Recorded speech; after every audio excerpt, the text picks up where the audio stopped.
In this episode, we talk about a new government data that reveals the extent of COVID deaths in India. We also take a look at PM Modi's first public address after Pahalgam terror attack. But first, we talk about the pivotal free trade agreement between India and the UK. Hi, I'm Ichha Sharma, and you're listening to Three Things, the Indian Express news show.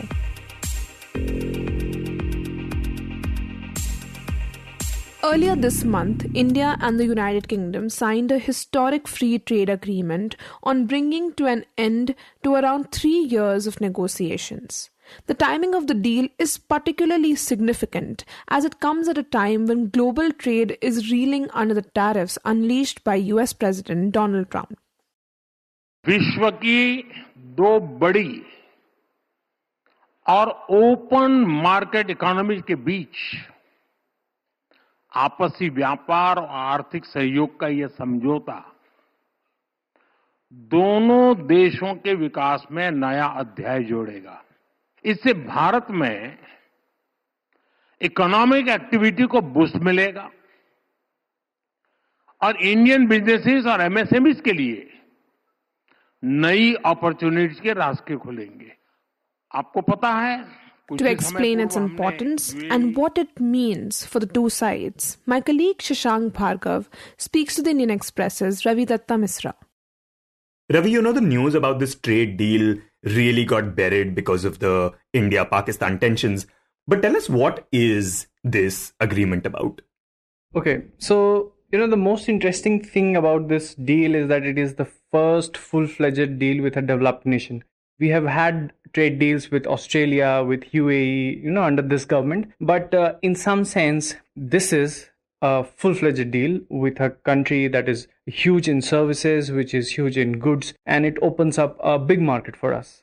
And of course, the timing of this deal is also significant, right? Because right now, countries around the world have been really concerned about the tariffs which have been imposed by the United States. In fact, this is a result of US tariffs, because one of the consequences of US tariffs is that all other countries are looking for newer markets. They're more deal making in the process. And you might be surprised that India and UK first tried to sign a deal back in 2013. That attempt failed. There was an attempt in 21 that failed. In 22, that took a long time. And finally, when there is so much of pressure by the US and countries are practically scrambling for new markets, we have signed this deal.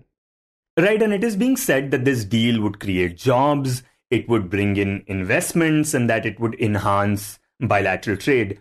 Talk about how it is proposing to do that.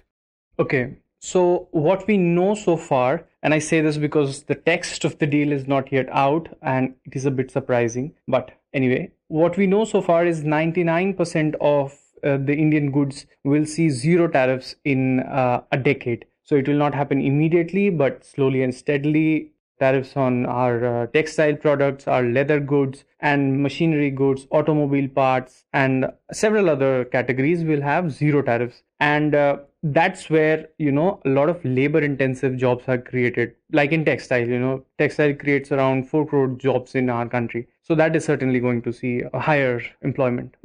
And basically, when we say that tariffs on Indian goods would significantly go down, it basically means that these goods that India is exporting to the UK, they will now be a lot more cheaper for the people there, right? Yes, to an extent. I should also add, that UK is in general low tariff country. So tariffs in UK already are in the 5%, 6% range. So tariffs going from 6% to zero might not give India an edge immediately. But what it does is it gives us an edge over our competitors. For instance, in textile, Bangladesh has zero duty and we are facing a 10% duty in that particular category. If that goes away vis-a-vis our competitor, we are in a better position. So in every category, there will be a bit of a positive for us. But there will be competition and all these developed nations are very competitive. So a deal is just to make a way for us, but it's not the end. Right, and talk about what India has agreed to as part of this deal. Okay, this is very interesting because for the first time, we have lowered our duty on whiskey, on automobile, and these are I must tell you, a very high protective kind of environment in India. Their duties are 150%, 100%, and that is huge. That's nowhere in the world practically. So duties on whiskey going lower means that a lot of UK brands will have better access. We'll get those products cheaper, and also same in automobile. For instance, Tata's JLR can be exported from UK to India at a relatively lower rate, and that will improve UK's access in India. And you mentioned whiskey, and India has agreed to lower tariffs on gin as well.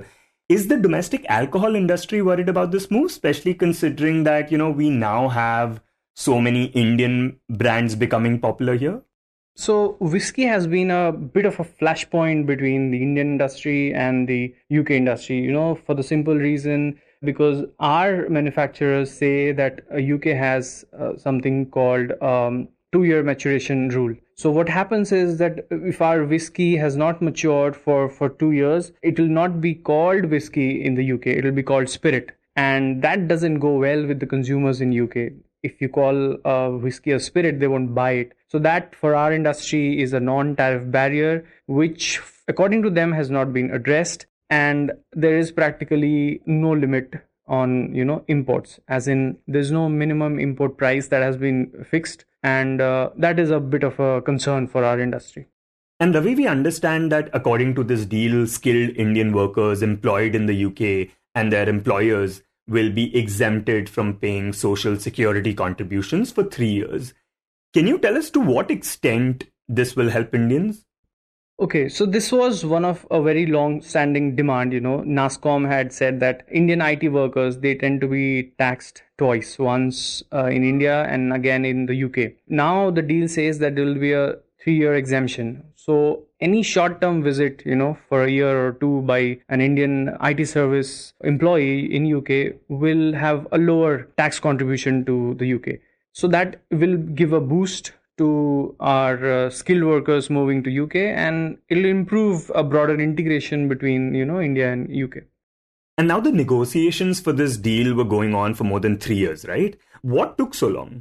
Okay, so this is another area where, not having the text in our hand is a problem, because you have formally announced the deal, but we don't know to what extent it has benefited us in certain areas. And one of the major concerns that Indian policymakers, the Indian industry and the Indian experts had, that UK is going to introduce a carbon tax from 2017. Now, once you introduce a tax like that, which will affect aluminium exports, steel exports, a number of items that have high carbon footprint, you create a lot of uncertainty. The uncertainty also affects the tariff concessions that we have got. So what will it mean after 3 years, 2 years is a big question. If all the concessions go away, then what exactly does this deal mean for us? And only the text will give us more clarity as to what communication India and UK have had, and how does India plans to address this issue.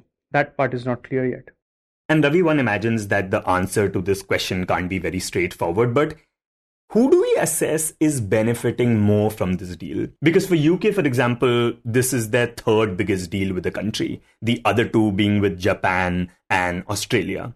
So it would be difficult to judge as to who is going to benefit more or less from the deal, but we can try and understand this from a historical background. We have signed deal with UAE, Australia, and a number of other countries. But what we have seen is that imports tend to surge, but not the exports. So the bottom line will always be of competitiveness, how effectively we are able to produce and market our products. India has a problem over there.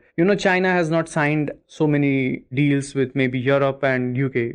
It did not need to, because its products performed well, they were competitively priced, and that made Chinese products successful across the globe. So the key will always be, price. At what price point are you able to deliver your goods? And that has to be addressed with internal policies. It will not be solved by FTAs.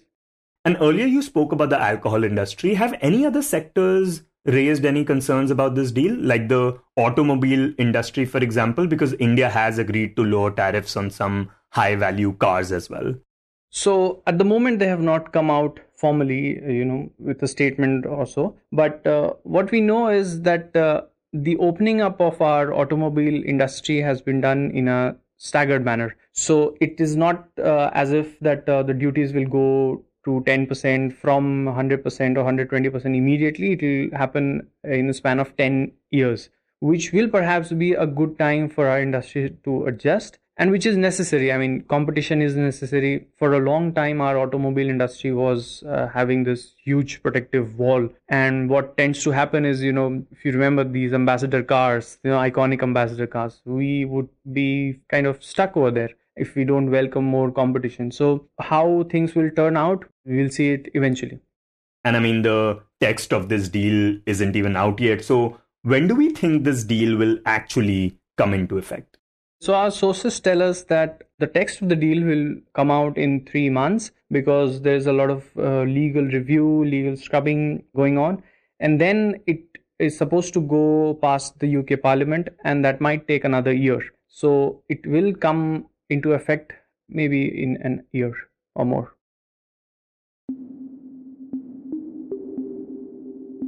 And next, we talk about something that frankly most of us would much rather forget. This is the COVID-19 pandemic, during which millions died around the world, including many here in India. But the question is, how many? While it has always been difficult to determine the exact number of pandemic-related deaths in the country, new government data reveals that the toll was much higher than previously estimated. This new data, compiled from registered deaths across India, indicates that actual COVID-related mortality was likely 5 to 6 times higher than what was officially reported. Now, there have been some deaths which have been attributed to COVID-19. People have died because of the SARS-CoV-2 virus. And we were counting each one of these deaths, not just us, but across the world. Every country was counting its dead. This is the Indian Express's Amitabh Sinha, who reported on the story for the paper.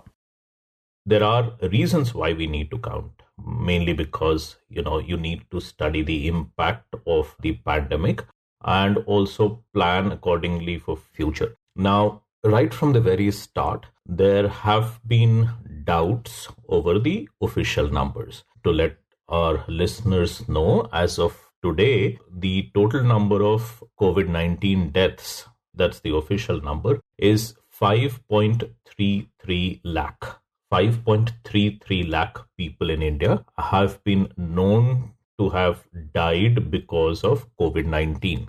And even when the pandemic was on, there was a lot of speculation about, the credibility of the official numbers and whether these were being counted effectively. Amitabh says this aligns with long-standing concerns raised by public health researchers and global institutions like the WHO, who have questioned how COVID-19 deaths were being counted not just in India, but in many other countries as well. So everyone knew that this, 5 lakh figure was probably not an exact figure. Everyone knew it was an undercount. The debate was essentially over the extent of undercount, how big that undercount was. And that's where, some people were saying it was 10 times. And there were others who were a little more conservative, saying 6 times to, 8 times or 10 times or even 12 times, I had heard. So this was happening, and we were waiting for certain sets of data which could have thrown some light on the actual number of deaths that had been caused by COVID-19 in India. And this number has now come. It has taken a few years to come, but it has now come. So up till 2021, we now have a fairly decent idea of the number of people who would have died in India because of COVID-19. We still don't have the numbers from 2022, which again, a lot of people died in 2022 as well. But the main 2 years which accounted for the bulk of deaths, we now have a fair idea. And I think these new numbers which have come, which probably will end the speculation on this. Now, Amitabh tells us that the new report released this week from India's official civil registration system shows that in 2021 alone, the year of the devastating Delta wave, the country saw a spike of over 21 lakh registered deaths compared to 2020. So in 2021, the official count of COVID-19 deaths for 2021 is about 3.32 lakh. Now, what this new data set tells us is that this number probably would be in the range of 17 to 18 lakh, maybe 1 lakh here and there. But in that range, in the 17, 18, 19 lakh range, and not exactly 3.32 lakh deaths. So this is what this data set tells us. So that tells you the extent of the undercount. 2021 was about, between 5 to 6 times. And what's key to note here is that these are not just projections. This data, in fact, is the most concrete evidence yet of large-scale undercounting during the pandemic. And Amitabh told us exactly why that is the case.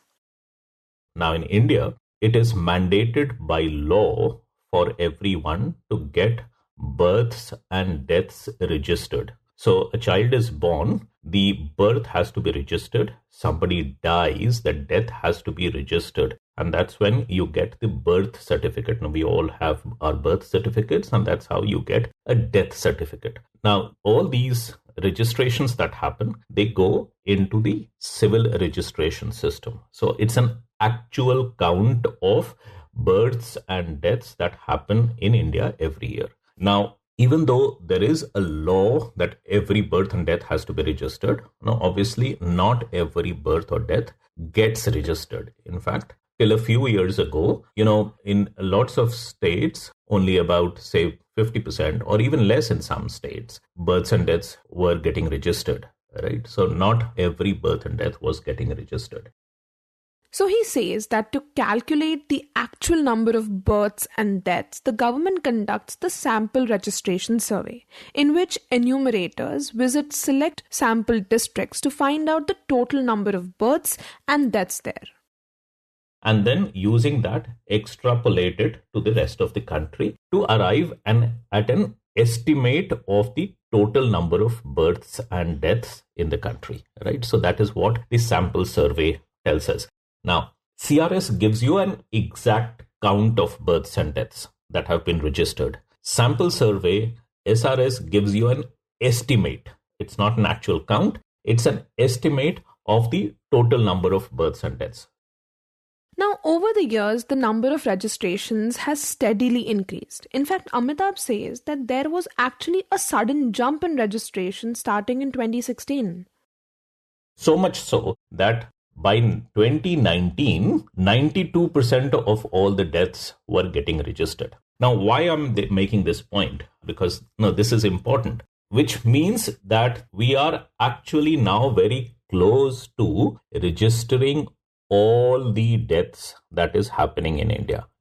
We have by 2019, for which we have the latest data, 92% of the total number of deaths got registered. So we are very close to capturing each death. And remember, the registration is an actual count. It is not an estimate. So if we are very close to capturing all the deaths, that means we have an actual count of the total number of deaths in the country, or at least a very good approximation of that. So all this now brings us to the point of what the latest data is. So the latest data that has come out is the 2021 data for CRS as well as SRS. This is what has come out, and this is what has thrown new light on the extent of the undercount on COVID-19.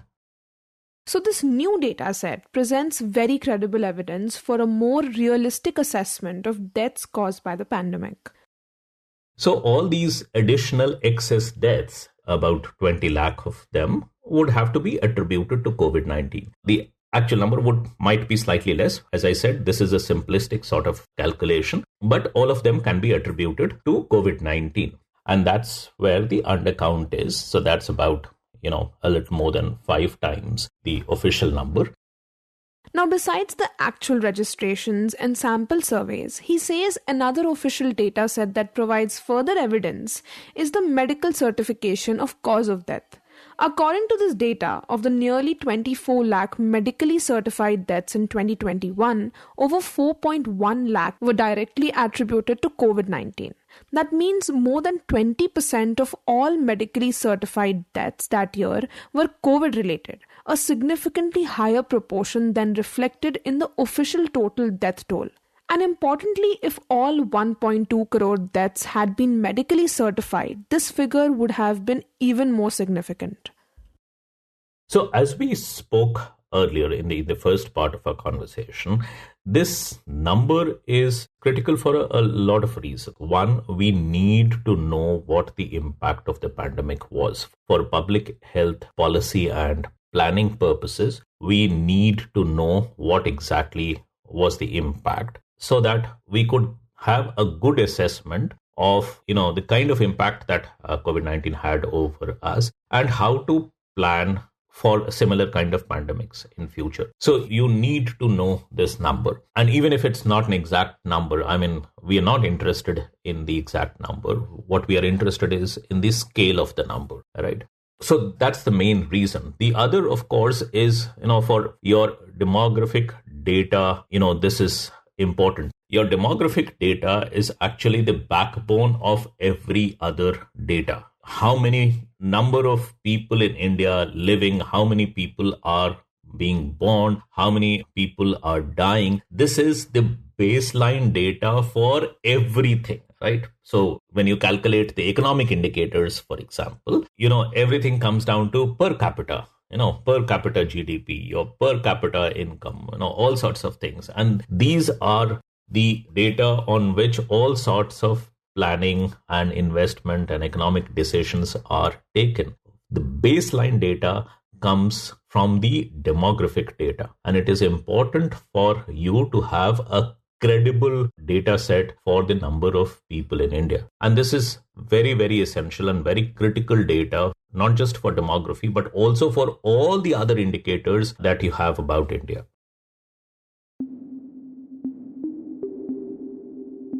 And in the end, we break down Prime Minister Narendra Modi's official statement about Operation Sindoor and Pakistan's response. In his first public address following the Pahalgam terror attack and India's retaliatory action, PM Narendra Modi told the nation yesterday that India had not ended military action but only paused it. He warned that Islamabad's conduct in the days ahead would determine whether the pause becomes permanent or temporary. और मैं फिर दोहरा रहा हूं, हमने पाकिस्तान के आतंकी और सैन्य ठिकानों पर अपनी जवाबी कार्रवाई को अभी सिर्फ स्थगित किया है। आने वाले दिनों में हम पाकिस्तान के हर कदम को इस कसौटी पर मापेंगे कि वो क्या रवैया अपनाता है।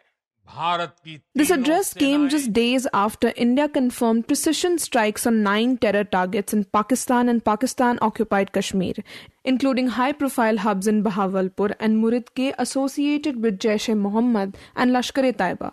The strikes followed the killing of 26 civilians in Pahalgam, including women and children, in what has been described as the deadliest attack on civilians since 26/11. PM Modi also described Operation Sindoor as a new normal, a continuation of India's approach since surgical strikes in 2016 and the Balakot airstrikes in 2019. He thanked India's armed forces, intelligence agencies, and scientists for the success of the operation, saying that terror groups and their handlers had now realized the cost of removing the sindoor from the foreheads of our wives and daughters. He clarified that while India has paused action, the armed forces remain on full operational alert. He listed the Air Force, Army, Navy, paramilitary forces and BSF among those watching every movement across the border. PM Modi also invoked international support, stating that India's response has received backing from several countries and reiterated that the punishment for terrorism delivered would be significant and stringent. The government has also taken parallel steps, including the suspension of the Indus Waters Treaty, cyber restrictions on Pakistani origin content, and heightened border security across multiple Indian states. Terror और trade एक साथ नहीं चल सकते और पानी और खून भी एक साथ नहीं बह सकता. You were listening to Three Things by the Indian Express. Today's show was edited and mixed by Suresh Pawar and produced by Shashank Bhargava and me, Ichha Sharma. If you like the show, then do subscribe to us wherever you get your podcasts. You can also recommend the show to someone you think will like it, share it with a friend or someone in your family. It's the best way for people to get to know about us. You can also tweet us at Express Audio and write to us at podcast@indianexpress.com.